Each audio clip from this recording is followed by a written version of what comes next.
I'm gonna pull your mic back a little bit. Okay. Actually. Yeah. Yeah. Good. This chair squeaking ain't gonna make too much noise. It's not bad. Okay. I didn't think. I don't know if that chair right there would be too low. You good? Oh yeah, I'm perfectly okay. fine. All right, super. All right, so what's up, everybody? Those of you that are on Facebook Live, so we're about to go live. So we're in the studio. Super excited about the show. Tonight we're going to be talking about schools, talking about school achievement, school performance. We're really going to tackle this notion about like underachieving schools and failing schools. And so, of course, just to give you a little, quick little indicator. I mean, you can't talk about principles of the matter without actually having this conversation with a principal. So I'm super excited.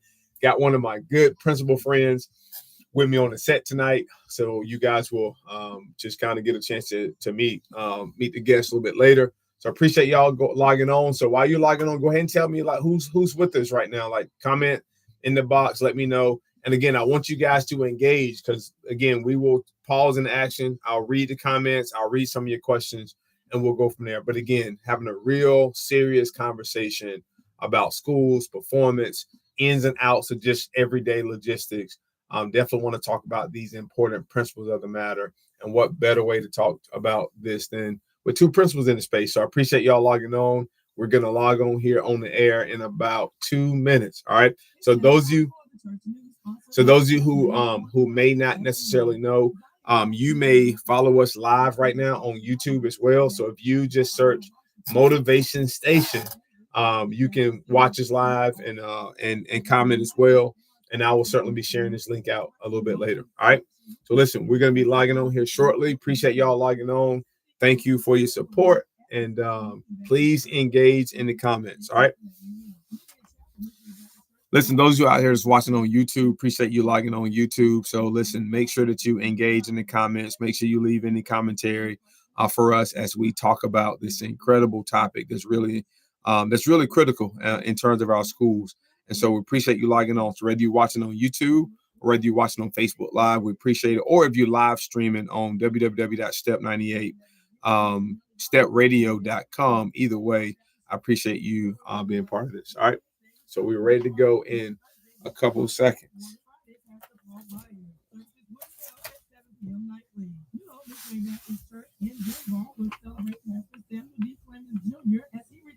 After 37 years of hard work and dedication, this Sunday at 10 a.m. and from 1 to 3 p.m. a reception will take place in the fellowship hall. All are invited. Incomplete church news will be omitted. All print or typed information must be on a full size sheet at least 9 days in advance of the program or event. Otherwise, there is a $25 late charge. Exceptions and please no phone or fax information. There is a $70 church news announcement fee for all non-sponsors.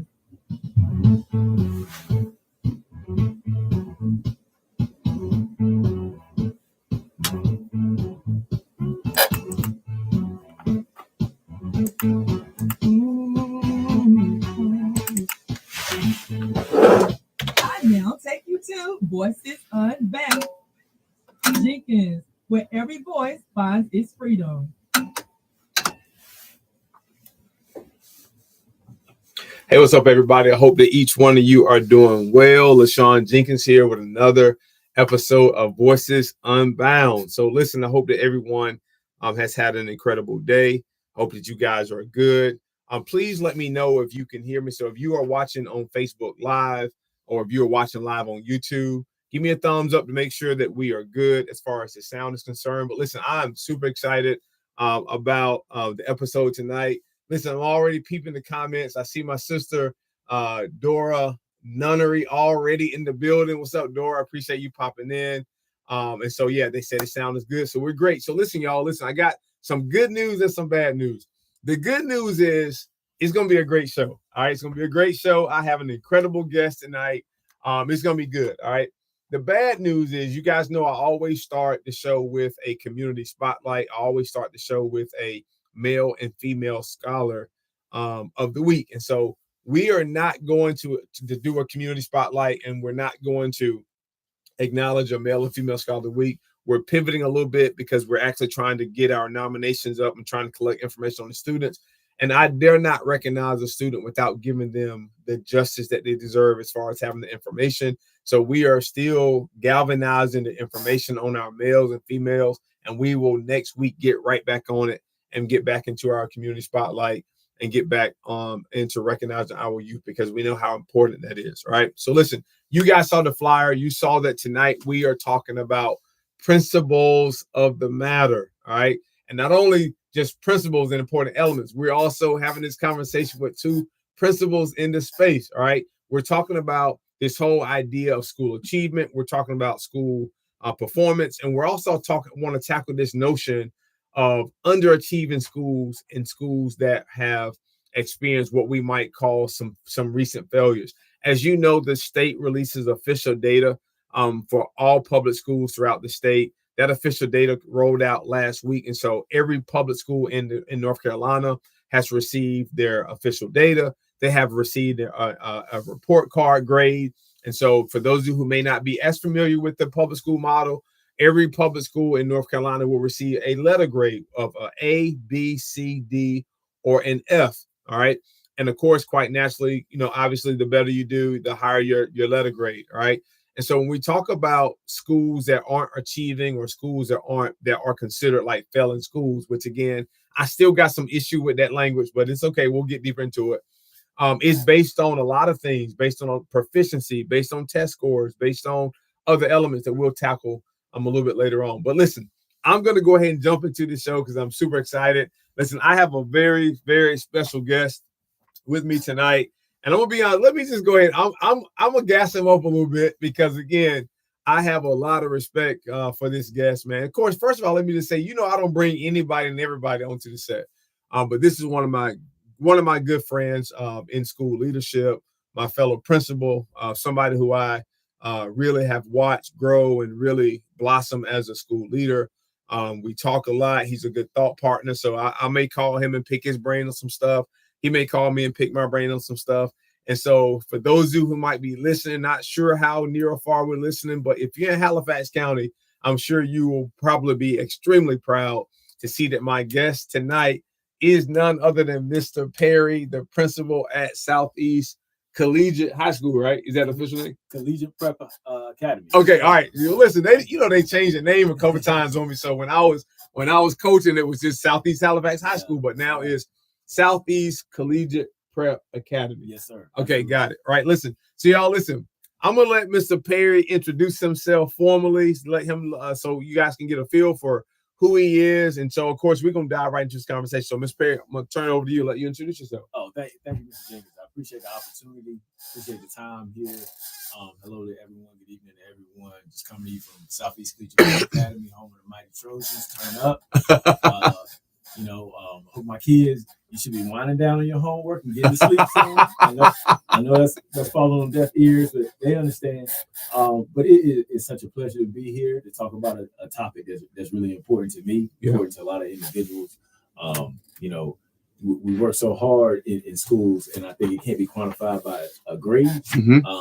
And we can go and talk a little bit more about that tonight as far as the grading system and how that operates. But my 17 years, a lot of people take responsibility for the grades. I can tell you point blank, the kids always, should be a paramount of the most importance in these situations. You don't understand what that does to a child when you tell them their grade, their school grade is what it is.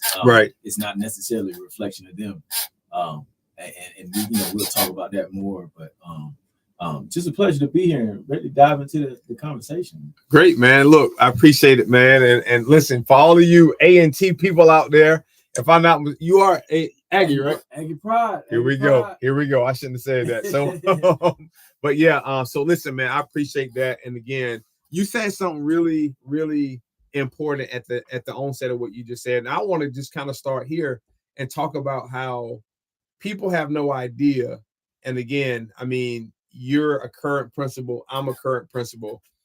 There are so many things that don't show up on the data piece, right? So let's just be honest, like with our school report card grades, we know for a fact that, those Math 1 scores, those Math 3 scores, biology scores, ACT scores, work keys. We know that all calculates like that final number. But talk about the type of places that are wins that don't show up on the data sheet. Absolutely. A lot of the data that you're talking about occurs on one day. Right. So it's a snapshot of what happens to kids on one day. Correct. It doesn't show that the kid has improved their attendance or that they have excellent attendance.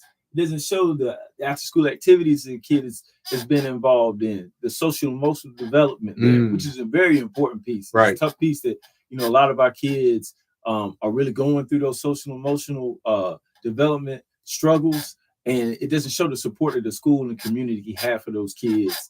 It doesn't show where they came from to where they are now. Correct.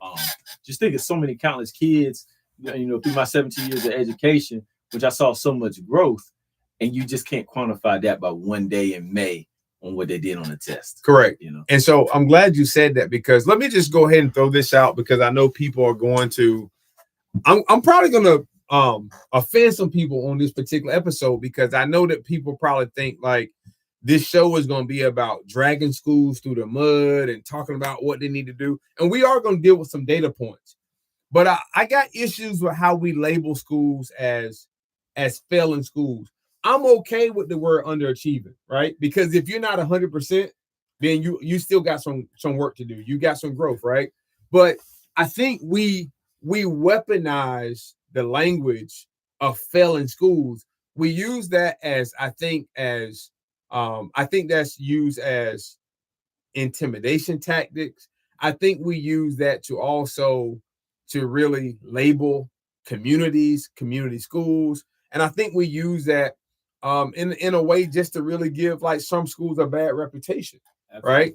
And so when you talk about the things that we don't measure, you don't get to measure all the incremental gains that you can see in the kids, like rather kids' personal development and the kids' social and emotional, psychological development, mental health. Like those things, the states are not judging us by. The state is not going to give you props for reducing discipline by 40% in your building. The state's not going to give you credit for reducing fights or reducing any other type of negative thing. You don't get credit for that. And that stuff takes just as much time and commitment as the whole academic piece. I just did a whole behavior training today, and the thesis is like, how do you fix behavior?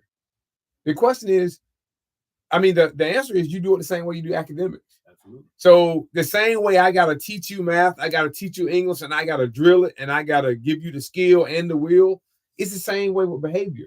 But for some reason, well, obviously because of the model we're in, you don't get any credit for changing people unless they change their grade. And that's the piece that really just doesn't sit well with me. So talk about in your school.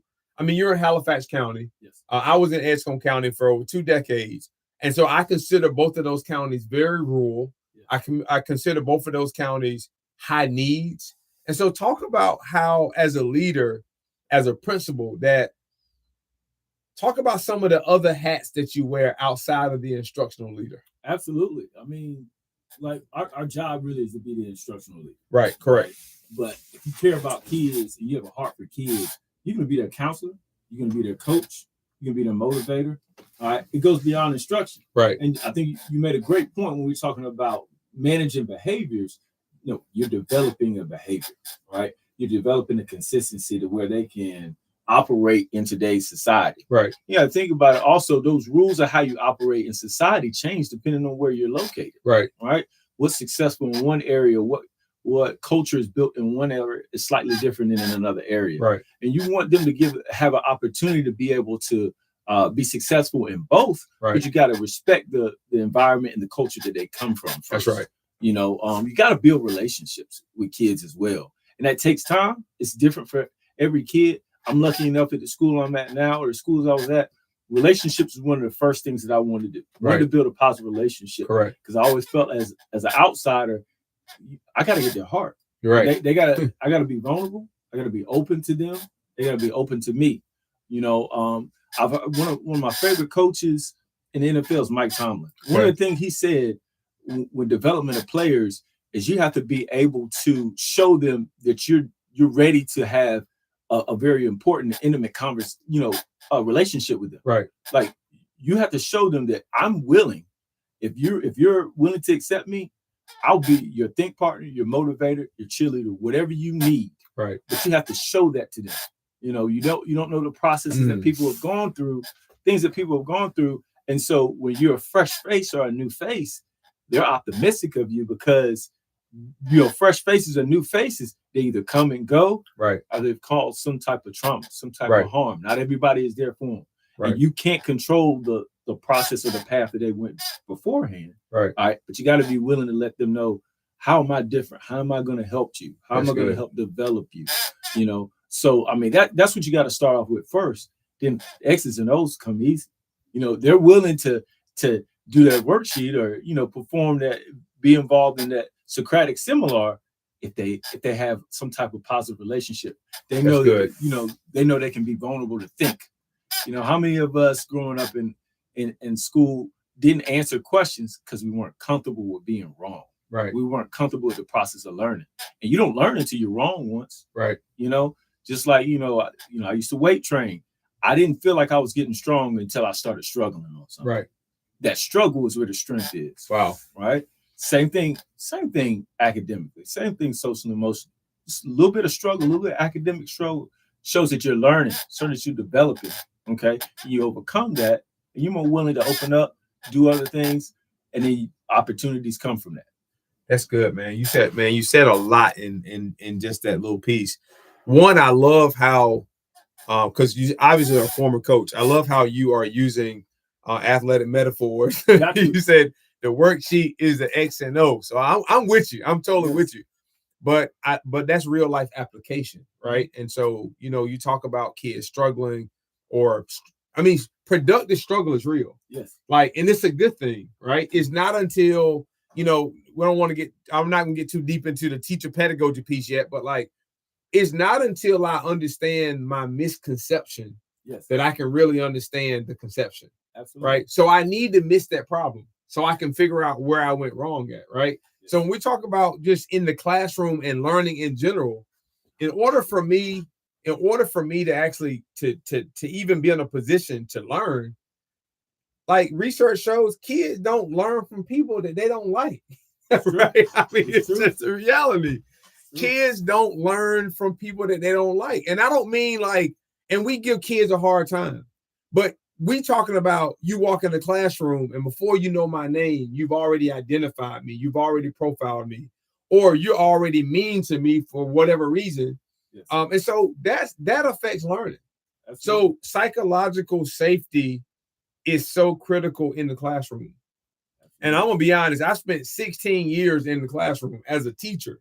Mm-hmm. And what I know for a fact is once kids trust and love, they might not love you, but they might love something about you.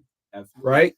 Once that's done, kids, you can teach kids anything. Absolutely. You can teach them anything. I agree. One of the things you mentioned earlier, a look, a voice. So many times kids will say what you remind them of, but they're really telling you so much more. Right. I had a young lady, she told me, that guy reminds me of my dad. So now she's going to relate every interaction with that gentleman with her dad. Right. Both good and bad. And you don't know that sometimes. You don't know what you spark in the child just from the look, just from the way you say something. You might say a saying a certain way that they heard from someone else. Correct. That's going to spark some type of feeling. Could be positive, could be negative. You might not know any of that, right? But you got to be willing to accept that, hey, I might have triggered something. I might let's open up, let's learn more about that child. And you got to emphasize why you're different, why you're positive, why they should listen to you, why they should be involved, they should let you be involved in their life in some kind of way. Once you got that, I said the X and O's pretty easy. So that's really powerful because how I say something to a kid can trigger something good or bad. Yes. So let's just say if the way you talk reminds me of my dad, who has not been in my life, who I don't have a good relationship with. Yes. So that educator now has to work twice as hard to establish that trust, to establish that rapport, and to help that kid understand that relationship that they have, even though the trigger's there, they have to work to build that authenticity of that relationship. Absolutely. And so, but my point is, all of this has to happen before learning can even start. Mm-hmm. So, sometimes I think we just think that, like, when we put pressure on schools, and yeah, we want schools to be the best, and yeah, we want them to be successful, but sometimes the metric that we're using is not always the best. But we also got to understand that a lot of schools are equipped with doing a lot with less. Yes. Right. We talked about that today. Absolutely. Like, we want you to have good performance. We want you to have high performing teachers, but yet allotments are cut. Funding is cut. So you used to have 50 teachers. Now you got 25, but you still got the same amount of kids. I mean, so all of those things impact school in a tremendous way. So I want us to pivot a little bit to what the research is saying about potentially low performing schools. And one thing that the research says that the reason why some schools perform low is because of instruction and curriculum, right? And so we know for a fact, we've both been in education for a long time. We remember Common Core. We remember all of the curriculums and that kind of stuff that was either handed down to us, forced on us, or not.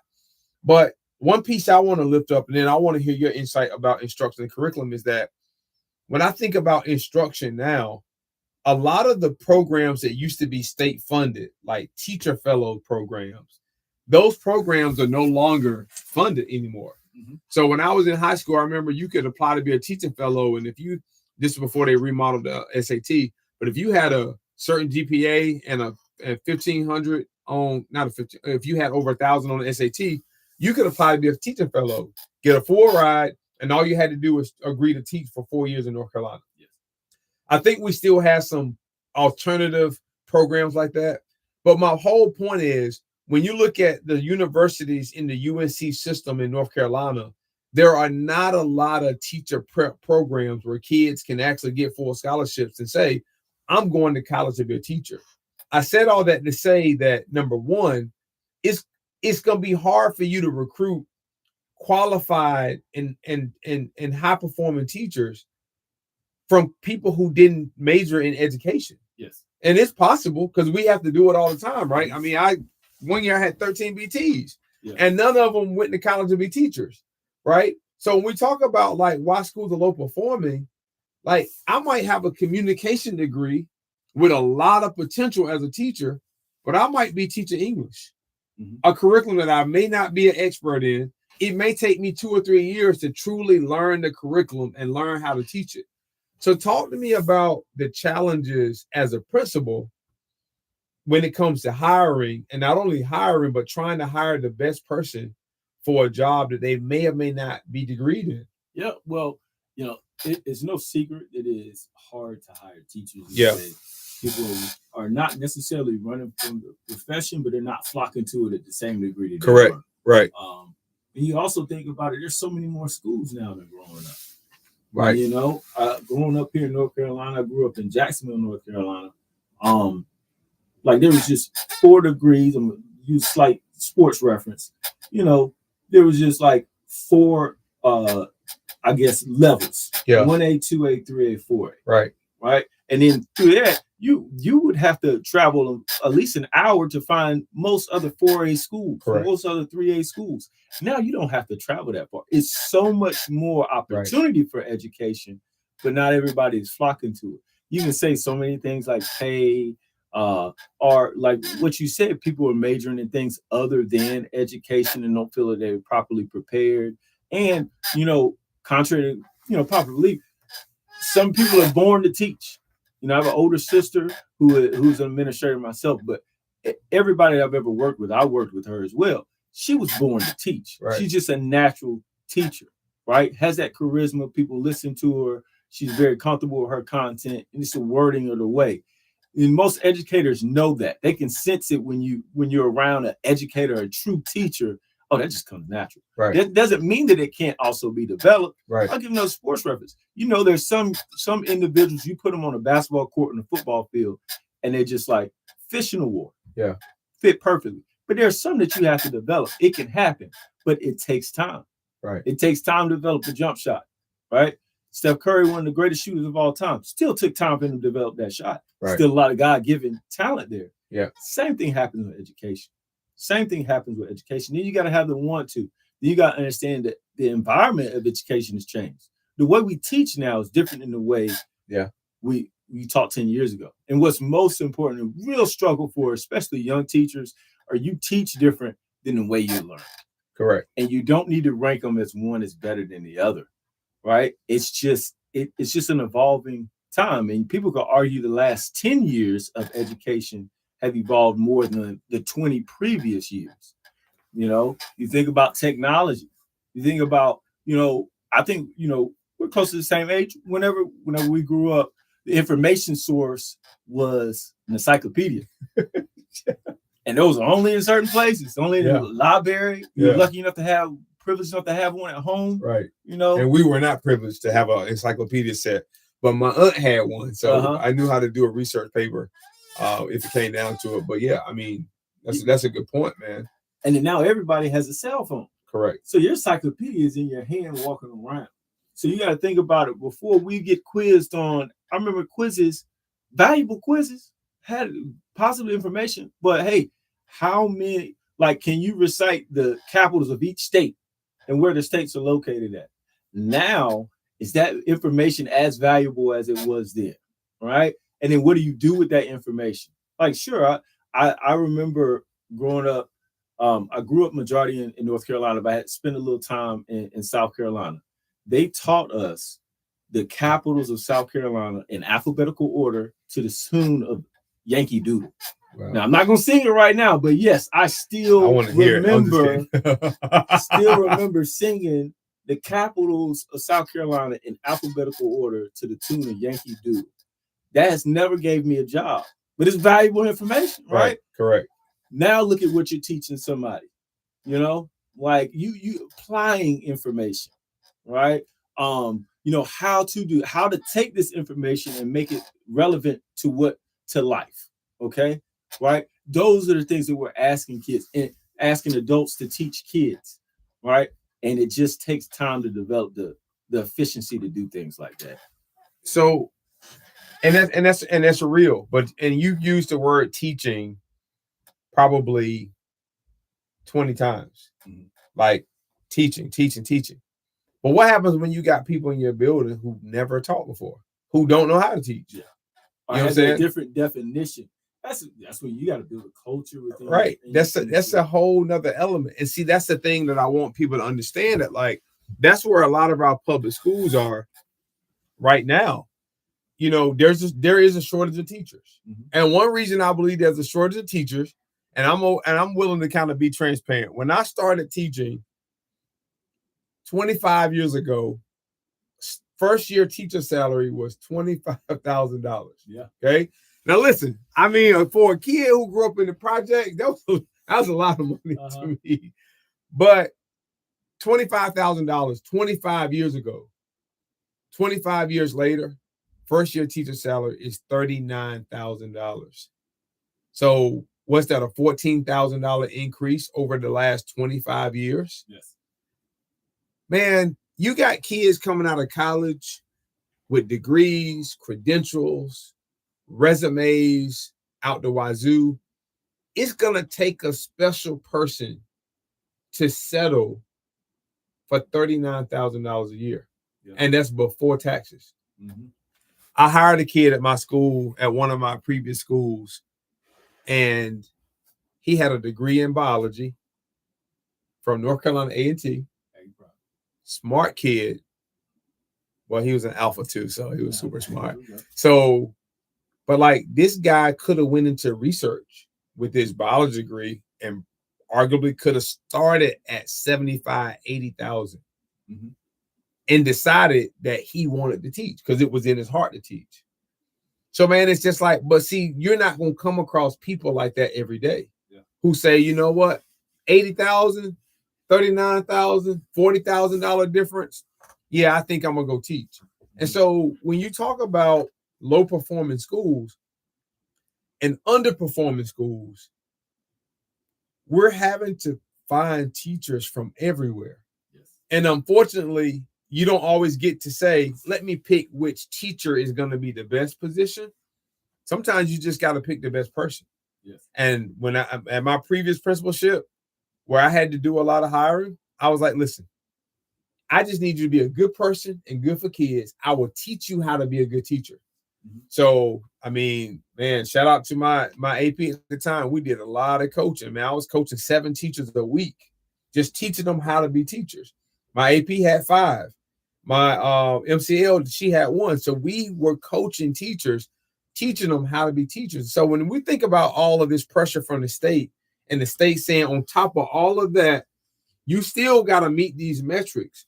I'm not saying that it's hard or it's impossible, because I believe in accountability. But what I am saying is it doesn't happen overnight. And I think that we have to really pause and take that pivot to realize all the things that school leaders and schools have to juggle just to get to that place. Some schools get it done. So shout out to schools who get it done. Some schools have the right recipe. Some schools have the right leader in place. Like, all those things matter. But some schools who are not getting it done, who are not meeting the metrics, it's not because that their school is a failing school. It's because that there are other elements that require their energy and effort before you can even get to building good pedagogy. Absolutely. The experience within the community.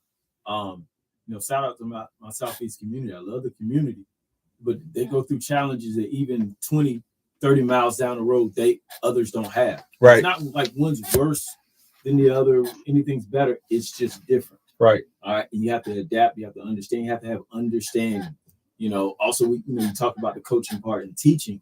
It's also about identifying what it is to teach. Correct. Building that relationships. Sometimes, again, we talk about it all the time. You have to build a relationship before you teach them 2 + 2. Right. You have to do that. And what does that look like? Are you willing to teach a student whose manners are different than yours? Right. What you grew up. Correct. Mannerisms, the way they talk, understanding that, the development of that piece. Somebody misspells a word or gets a algebra problem wrong. Right. What do? You work with them, you go back to it, right? When someone says something incorrectly, possibly rude, disrespectful, it's the same process. They learn that, right? You got to teach that, and it takes time. And for some people, the mental capacity to take the disrespect and understand it, that's a learning opportunity for that child. That's powerful, because I don't know who said it. I think Gandhi said it. Mahatma Gandhi said, the first step in learning is to unlearn. Yes. And so a lot of our kids, and I'm going to just keep it real, a lot of teachers have ideas and misconceptions and preconceived notions that they have to unlearn. Mm-hmm. I do believe, I've seen it, and I'm just saying, I've been in education 25 years, so I'm not going to call out any particular school, but I have seen kids not receive a fair chance because of a teacher's preconceived notion. Like, I taught your brother, I taught your sister, I already know how y'all roll, right? So now you've already built this preconceived notion about what this kid can do or what they can't do. And so we know relationship is at the root of everything. So let's pivot a little bit and talk about, so we're talking about why schools perform, why they underperform. And I'm gonna say this, man, there's a lot of Aggie pride energy in these comments, man. So I see Stephanie Battle. Stephanie Battle used to hoop at A&T, North Carolina A&T. So she's now the one of the pastors at Word Tabernacle Church. So and of course all of her kids are athletes. And so, but yeah. So I want to say, so when we talk about all the elements that can lead to a school underachieving, we talked about the quality of teachers, right? Recruiting people who actually have taught before. But sometimes we have to settle for people who have not taught before. And let me just shout this out too, because I have hired some people that had no teaching experience and coached them up, and they became rock stars. I mean, so I am not opposed to hiring a teacher that's never taught before, because I know that some people just have that natural thing, like you talked about your sister. But we know for a fact that the quality of teachers, right? We talked about the quality of leadership. being in those positions. We talked about really school culture. So I know for a fact, just because we talk a lot, that you this is your third year at your school. Absolutely. Talk about how much school culture matters and the critical element that plays in academic performance. Gotcha. Well, I mean, culture affects the environment, right? Yeah. And we already talked about how environment has to be positive. It has Right. to be welcoming to all students, you know. And sometimes you can't control the culture of the environment that you originally inherit. Right. Luckily for me, I had a great principal before me. And so I had to just pick up on the energy and then put my own little Aggie flavor into it, as I like to say. You know, I came in with the mantra of turn up because that was the energy I actually felt from them. Yeah. You know, one of my first experiences in Southeast was graduation. I was able to go to the graduation the year before I got hired. Oh, wow. And I felt the energy there. And, you know, I saw the kids interacting. They didn't know who I was at that time. Right. Right. And so I felt like that was the energy that spoke to me. Mm-hmm. And lucky for me, you know, when I came and matched that energy, put a little positive Aggie spin on it, it was very welcoming. They were very welcoming. It's been welcoming. I've always told them, though, you're going to like me until I tell you no, until I do something you don't like, right? Right. And knock on wood, 3 years later, still good. Everything's still good. It's just about bringing a culture that promotes a positive environment. Right. And I feel like, you know, contrary to what some people may think, I feel like we have a great environment. We do have a positive environment. The thing of it is we've got to address everybody. Everybody's included in that environment. Don't exclude anybody. Right. I'm a definitely, you know, I don't want to exclude everybody. Everybody's welcome at my school, right? Even if you've had your issues, and this is even before Southeast. Any school that I've ever been at, I'm like, hey, man, come on, you're welcome. I want you to feel welcome. You remember the old African proverb for, you know, if a kid doesn't feel welcome by the community, he'll burn it down just to feel as warm. That is a powerful African proverb. And that's one of the things. If a kid doesn't feel like they're a part of a community that they already feel like they are, right, they'll burn it down just to feel the warmth. Yeah. Some that the just to feel the warmth is like, it's twofold. I mean, they'll destroy it because I'm going to enjoy destroying that because I wasn't welcome there. Correct. Or I'm going to destroy it because it's hindering me from feeling a part of a community that I feel like I'm a part of. That's good. You know, y'all write that down. That's a powerful African proverb. A child will burn down his own village to feel the warmth of it. It's a powerful African proverb. And I just think about how many kids attend schools that A, they don't feel seen, B, they don't think they matter, C, they don't think they're important, or D, maybe the environment don't even make me feel welcome. Yeah. Right? Like, and being felt welcome is that, can I pass teachers all day and nobody even speak to me? Mm-hmm. Right? And so I'm a big stickler for that, man. Like, I am super, super big on that. And so you don't really get to control where kids come from. But one thing that I really take pride in is that I want, when my kids get off that bus and when they step out of their parents' car, I want to be the first face that they see every day. Absolutely. And most days, unless I'm off campus or a principal's meeting, I am on that curve with my computer and I'm checking buses in and I am greeting them every single day because I want them to feel welcome. I want them to feel seen. I want them to feel important.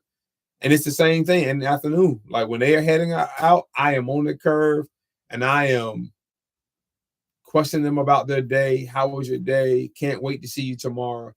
Like, that goes a long way with kids. And that's also my opportunity to see, oh man, something's different about this kid today. His energy is off, or her energy is off. Something's going on. Guess what? Let me pull this kid, and inquire. But that's that whole relationship piece.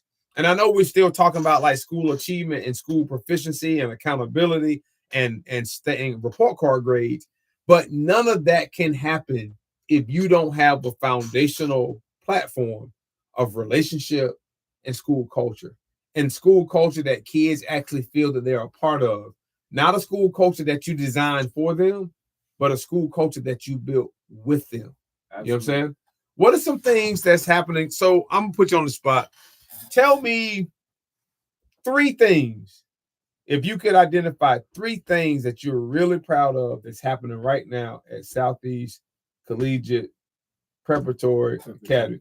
Tell me 3 things right now. No, you know what? You're a principal, so give me 5 things that you're really proud of right now at your school. Absolutely. Well, first of all, I'm proud to be their principal. Wow. Like, you know what I'm saying? I'm proud to represent them in moments like this. I'm proud of just seeing the kids going out and representing the school as well. Yeah. I got a good report about a field trip that some of my kids went on, how well they just represented Southeast. Right. Love hearing that. And I'm so proud of them. I would put any kid as a face of my school. Right. That's so much confidence and how proud I am of all Wait. Wait. Say that again. You said you would put any kid. I'd close my eyes and just point. And pick any kid to be the face of the school. And I'd be happy with the results. Because you have to feel that way. That's the injustice. Because we always pick from the same cluster of kids, right? Yeah, and I'm gonna be honest, I feel the same way at my school, which is why this is proudful, because I know 75 kids right now that I could just pull. But like there are so many schools that we pull that same good kid or that same good person, and we put them on the flyers, we put them in front of the board, we let them speak at the PTA meetings. So as we're promoting kids, and there's nothing wrong with that, but you're also demoting the opportunity for kids. So that was really profound. I'm glad you said that, but I'm sorry. So keep going. Well, proud there. Proud of the achievement we've had over the last couple of years. Yeah. One of my most proudest things, every senior, ever since I've been here, right, that entered, graduated. Every senior that I've met, graduated. Extremely proud of that. Right. I'm so proud of the kids who had so much struggles, whether it was attendance, whether it was academics, seeing them flourish. There's so many different programs that I've been lucky enough to just find the right person to spark that program. Don't want to call out names, but there's definitely a special vibe at one department in the in my building. Look, don't get yourself in trouble now, because you got to go to work tomorrow. I know, but I mean, he knows who he is. I mean, we worked around with that program, had 7 kids, 8 kids. Now it's up to close to 50. Wow. Right. And you're talking about a lot of kids who rarely came to school. Wow. Rarely felt involved. And they found that one thing, right? That one place of belonging, and you see where it flourished. And then they brought people with them. Wow. They brought friends with them. And then it filtered off into other classes. Right. I'm so proud of the staff for adopting, this crazy guy, these dreads coming here talking some turn up, oh, this supposed to be my leader. And they accepted that. At the end of the day, I'm going to be me. I'm going to be professional, be who, how I need to be, because I can't help kids if I'm not the principal. I get in trouble, do something wrong. I can't help you. I have to, I have the responsibility of being the principal, of holding this position so I can help kids, and I'm just proud of the staff for accepting me. Like, all right, that's my leader. Let's rock. Okay, so since you brought it up, so I remember when I was a keynote speaker at the Halifax County Schools convocation. I had no idea who Mr. Perry was. So I'm the keynote speaker at this event. Every principal had the opportunity to come to the stage and to give like an elevator speech about the year. And I remember this one principal from Southeast Halifax. They were like, yeah, he's a new principal. You get on stage and man, you went off. You just turned up. And so my initial reaction was like, man, who is this guy? This guy turned, man. This guy on the. But it was just great because to see your staff follow your lead, like, man, they was just as rowdy in the stands as you were on the stage. And I remember specifically, like, you didn't really give an elevator speech. You just let all that passion and all that energy like flow, man. And it was really good to see, because I thought that in that moment you authentically really showed like, this is what I'm planning to do. This is what I'm coming to do. And so I thought it was really dope. But it was really great to see your staff, even your first year as a principal, really rally around your energy and your passion. And I'm gonna be honest, and I'm just gonna say this: I know a lot of school leaders, and a lot of them are lacking that passion and energy. A lot of them run their schools like they run the business. Mm-hmm. And when the operational hours close, they put it close and they go home. And they don't think about the school again to the next day. And I'm not saying you have to, but what I am saying is that I know a lot of leaders who are not passionate about their kids. They're not passionate about their schools. They're not passionate about the community. And when we start talking about like why schools underperform and why schools don't meet the metrics, these things are all critical.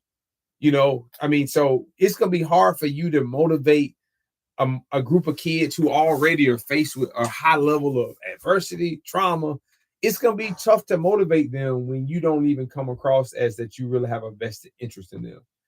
So I'm just really proud of just the work that you've done in a community that didn't birth you. Like you didn't grow up in Halifax. Yeah. And so I'm going to be honest. And sometimes people who are products of that community, sometimes they don't give back to the level that they should, right? Mm-hmm. But then you have those homegrown people who do. Yeah. So I think you've done a good job of just of like you said, of really adding that little Aggie flair to the culture that you're in as an outsider coming in. Not saying maybe you didn't know anybody, but not being a product of Halifax County, no one would know that you weren't by the way that you lead. And I think that's critical. So I'm gonna pivot a little bit and just talk to me about, can you talk about your why? Like we talk all the time. So I know like, your school has made some gains over the last couple of years under your leadership. Are you where you want to be? No, you still got some places to go. But talk to me about your why. Like, why do you continue to show up every day? Why do you continue to be that leader that Southeast needs? Well, I think, it's really because of the kids. It's providing them the opportunity. Man, it's just like, again, like I came in with a lot of energy, but I just, in the most positive way, I feel in love with the kids. Yeah. Like I just can't get enough of the kids. Like, I had a training today in central office, but I miss the kids. I miss seeing the kids. Right. And just being around them, being in class with them, engaging with them. Like they deserve all the opportunities that I'm giving them and even more. And I always feel like my only pressure is, am I serving them enough? Am I giving them enough opportunities? Right? Am I acknowledging them enough? I'm preparing them enough for this world. Right? Because I always tell them there's a big world outside of Halifax, and it's okay if you stay there. Right. We got a lot of people who graduated from Southeast who doing phenomenal things to help develop our students. Right. Right. But there's also a world outside of Halifax, and I don't want you to feel like you combined in one area. But we got to prepare them for that. Correct. We got to prepare them for that. We're a small school. I know. One of the first time we went to a college visit, that's probably the most kids or the most people they've seen ever or in a long time. Right. And they got to be prepared for that shock. We both went to college. You remember that first semester in college? Yeah. You see so many kids. I think I remember. On so many different levels going so many different directions.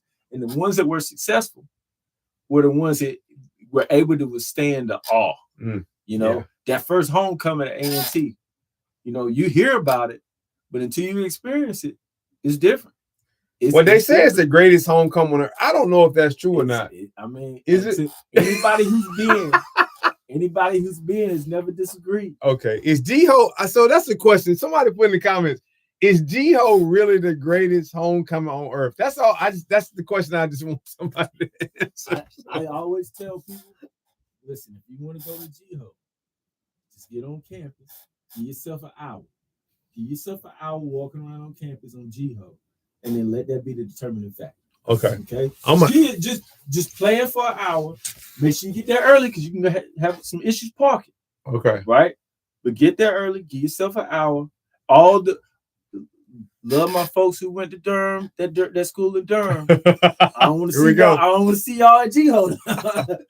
A couple of kids I said there, I told them, now don't go to Greensboro. Man, you chose. Well, Durham. I have never been to G-Ho before, but I'm gonna have to I'm gonna pop up. I'm gonna pull up one of these years just to kind of see what all the hype is about. And I will tell you, I saw it from a football player's lens, and they really would, lock us down during homecoming. And I still saw how big it was. And then finally graduated and had that experience outside. I'm like, wow. Right. So there really is a whole city party for one school surrounded by a football game. It's amazing. It's amazing. It's a great experience. It's probably all right. I mean, I'm sure it's better. I don't know. Yeah. So that's good perspective. So one other element that I want to talk about at one of the research-based items of talking about why schools underperform and why they don't necessarily reach their potential is one is systems and resources. And we talk about like not enough resources, facilities. Sometimes facilities are not up to par.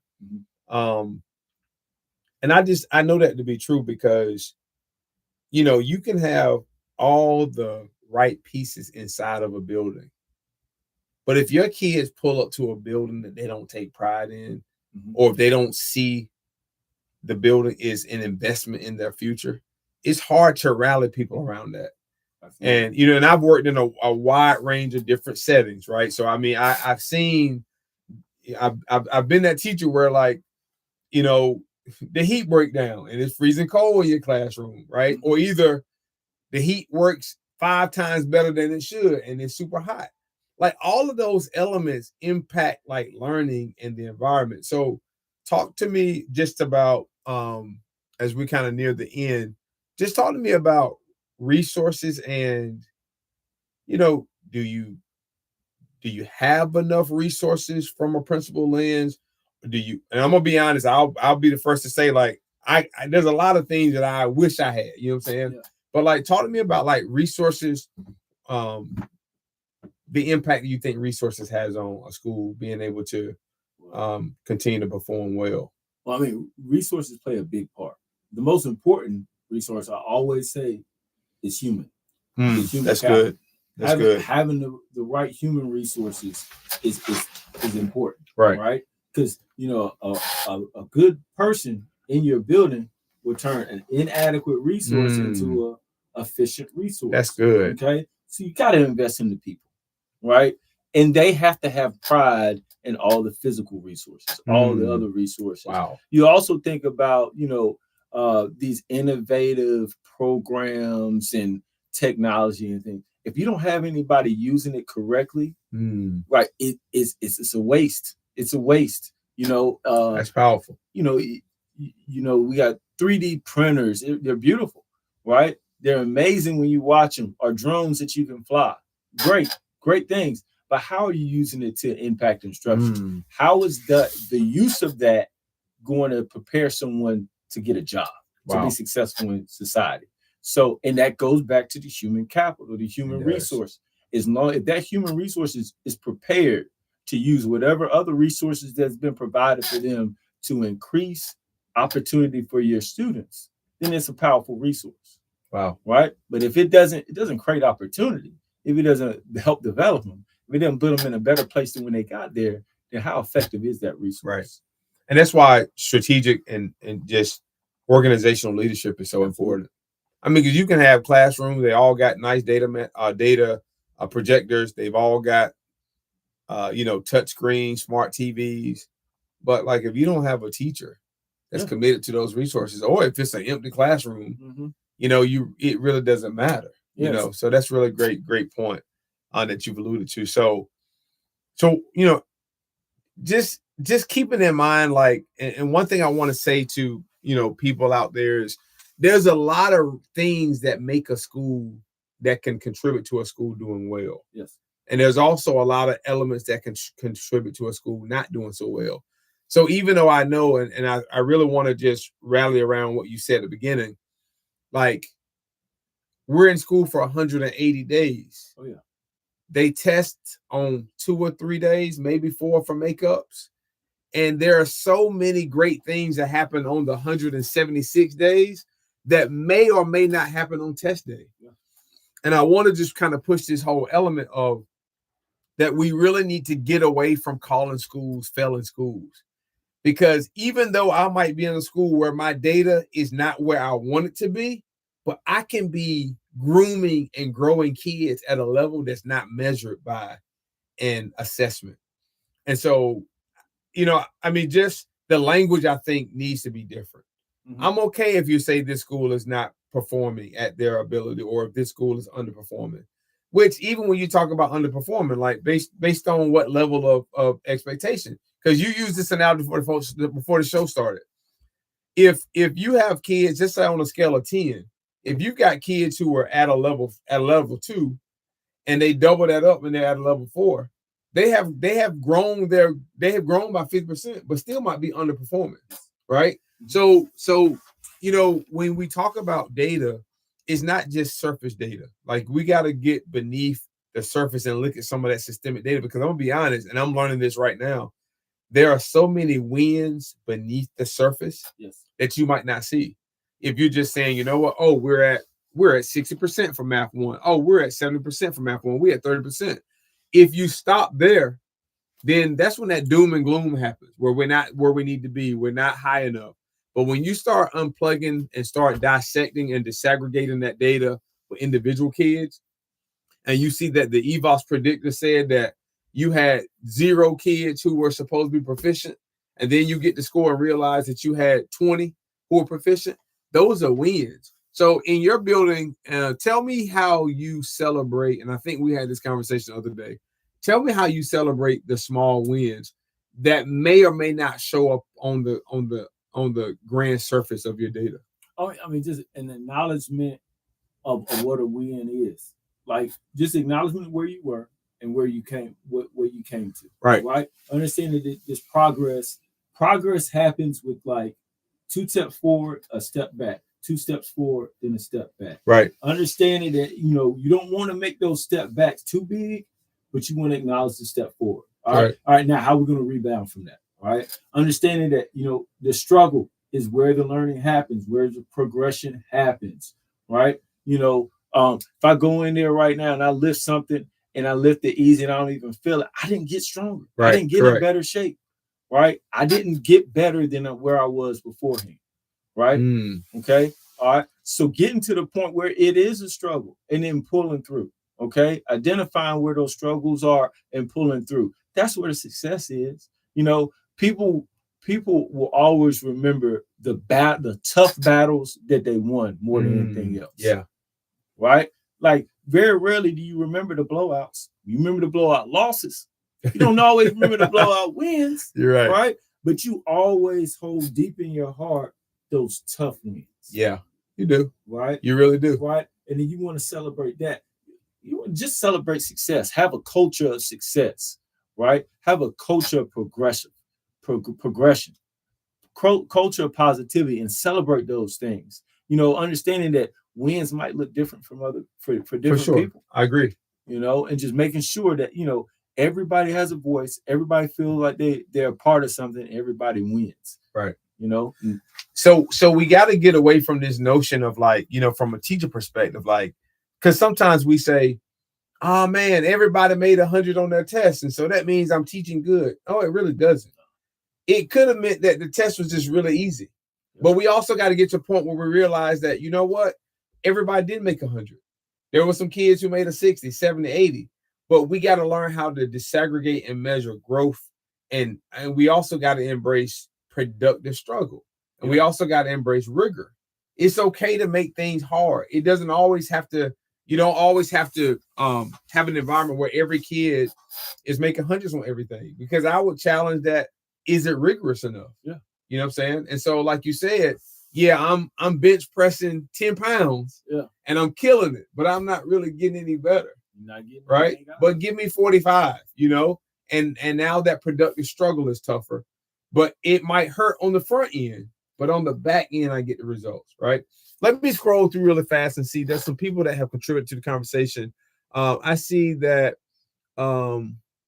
Marie, former teacher at North Edgecombe, she said growth needs to be acknowledged. I agree. Trishana Robinson said prepared people equal greater impact. Excellent. Love that. Let me see anybody else have anything to say. Stephanie Battle said she was talking earlier when we were talking about just resources. She said people, they need to put their money where their mouth is. And so I agree. Jimmy Harris, who my former dean of students, said building relationships are very important. Sharonda Thomas talked about teacher retention, retaining teachers, and that is critical because guess what? Teachers are leaving the career field like crazy. Talented teachers are. Yeah. Talented teachers. Because they're feeling that they're unappreciated. They're Right. not compensated properly for their efforts and their work, Right. their impact. Absolutely. And that's sad. You know, that's tough. That's tough to see. You know, it's tough to see. And you think about it from a child perspective. You know, how do you feel when you see that kid who had everything going for him, and then false step or go into another avenue just because they weren't appreciated, right? They weren't acknowledged for the good work that they were doing. So, you know, and kids, they look for acknowledgement. They look for attention. They crave on it because that's the environment that, you know, we're in right now. Right. So a lot of times when people don't feel the attention, they're going to go to where they get the attention from, whether it's positive or negative, unfortunately. So last thing I'm going to ask, you're just starting a new school year. Mm-hmm. You got your data from last year. You know exactly where you've been. You know where you're heading. What are some realistic goals for Southeast Collegiate Prep Academy this year? Well, and it doesn't have to be a numerical goal, and you also don't have to equate it to an alphabet. But just what are some real goals? And I know you've already communicated these goals to your staff, to your school improvement team. But like, just what are maybe 2 or 3 goals that you guys are really pushing towards this year? One of the things is keeping the momentum. Yeah. Right? It's some people argue, you know, it's harder to stay on top than it is to get on top. Right. And I'm not saying that we're on top, but we're progressing. Right. Keep that progression going. Okay. All right. Even go further, go farther than what we do. Yeah. Do the unexpected, but in a good way. Yeah. Right. That's one of our goals.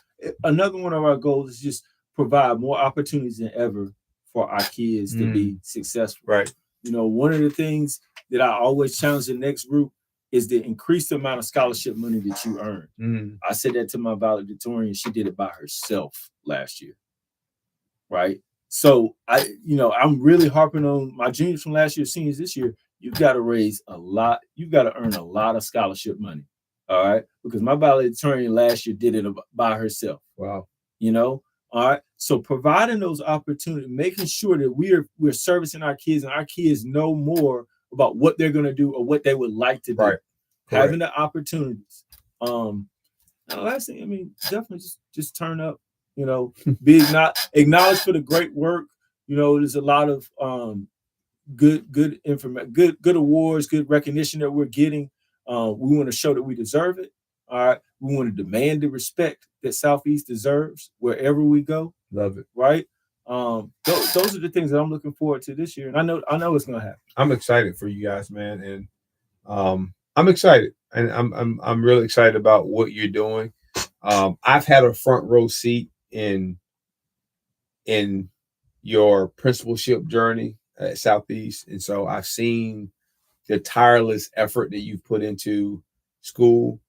I've seen adverse situations arise and you handle it with grace. When, you know, there's a whole mantra, like, you know, for every 3 steps forward you take 5 steps backwards. But for you, it's like for every setback, you always bounce back, you know, and I love that resilience about you as a leader, because that's what our kids need. They need to see leaders who are not going to fall apart because 1 or 2 things didn't go that way. They need leaders who are not going to see them as just a test score. They need leaders who can see them for who they can be, where they can go, and how they can be the main character in shifting their life narrative and shifting their expected outcomes, man. So I'm really excited about Southeast this year and what they're going to do, what you guys are going to do, the work you're going to continue to do. So I appreciate you being on tonight. Yeah, thank you for having me. No problem, man. Representing the Trojans down there. It's football season. I hear you guys are off to a good start. Pretty good start. Pretty good start. I don't want to get big headed, but yeah, pretty good start. Let's keep it up. Keep it going. So yeah. So listen, y'all. Listen, I appreciate everybody for tuning on tonight. Just a great conversation about schools. And again, you know, I'm gonna say this, and people can kind of take it how they want. But before we be so judgmental about schools and how they're performing, find out just find out like what the school is up against.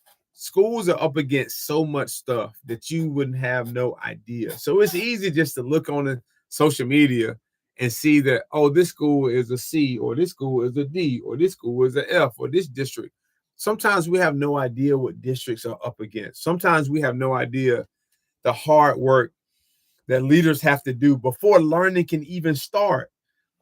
We don't even know the hard work that has to happen before we can even teach people to teach. And so certainly not making excuses, because I believe that, the model is the model, and we have to do our best to get kids where they need to be.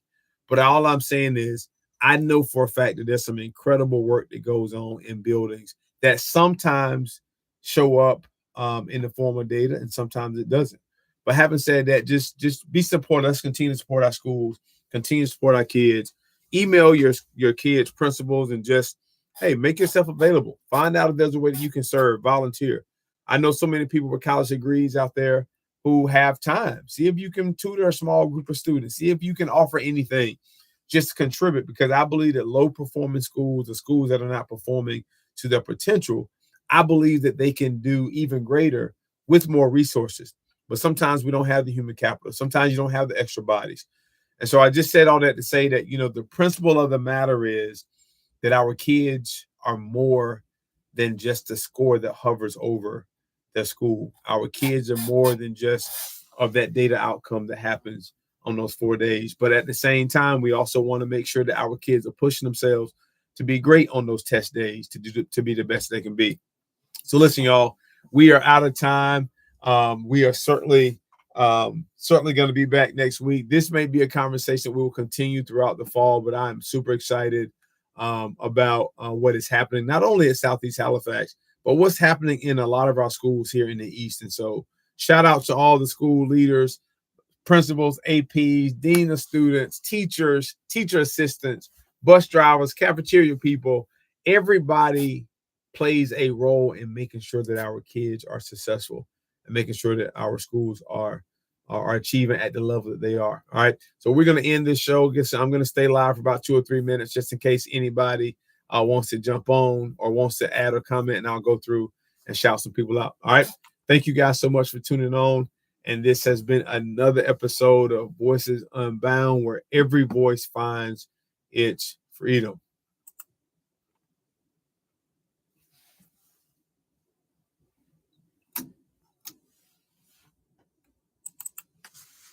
Tune in again next Wednesday for Voices Unbound with LaShawn Jenkins, where every voice finds its freedom. All right, man. So listen, y'all, I appreciate y'all logging on today. It was a great episode. Marie says every win matters. Keep having these conversations. We certainly will continue to have these conversations. If I'm lucky, I might can get my boy back on for another episode of Talk School. But anyway, y'all, it was a great session. I really appreciate y'all tuning in. I appreciate everybody just offer some feedback. And again, make sure that you like this. You can like this. You can share it if you feel like it's something that you feel. But yeah, I appreciate y'all. And listen, I will see you guys next Wednesday. Same place, same time. All right. Y'all be good. YouTube, thank you guys. Appreciate you logging on, and we will see you next Wednesday.